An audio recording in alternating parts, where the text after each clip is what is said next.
Knowledge justifies authority. The KJA Global Channel, lighting up the world, one mind at a time. Series 6, Rights in Action, Freedom, Belonging, and Livelihood. The rights that let a life unfold. Episode 1-4, The dignity of work, fair wages, safe conditions, and the right to organize. Most of us will spend a third of our lives at work. So ask a simple question. At your work, are you treated as a person with dignity, or as a tool that happens to breathe? The answer shapes the meaning of an entire life. The right to work is far richer than the right to have a job. The book unfolds it as a cluster of protections that together insist on one thing: that the worker is a human being, never a commodity to be used up and discarded. Let us walk through what just and dignified work actually requires, and how it is secured. First, the conditions of dignified work.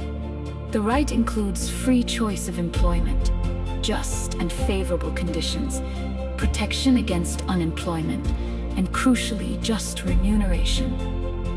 Pay that ensures a worker and their family an existence worthy of human dignity.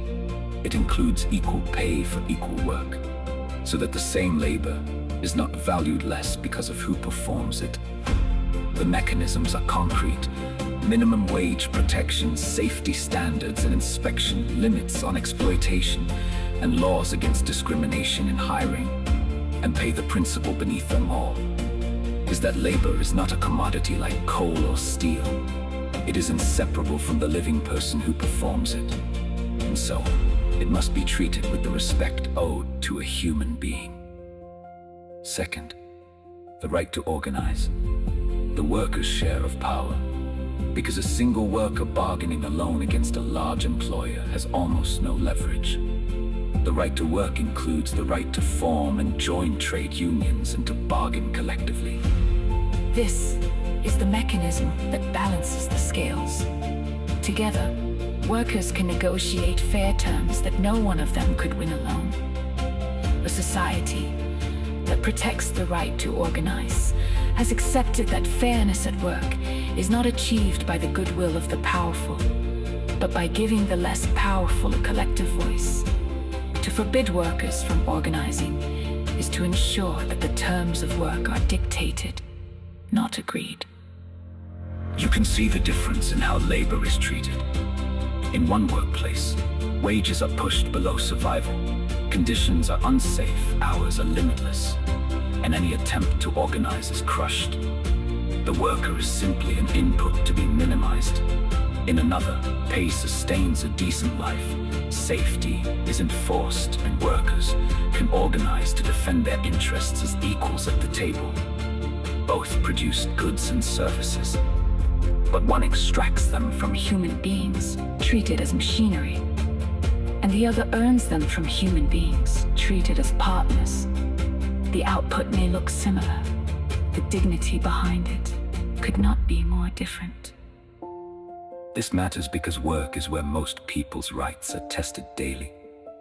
Far from any courtroom, a society can have a fine constitution and still grind its people down in workplaces where dignity is suspended for the hours one is paid.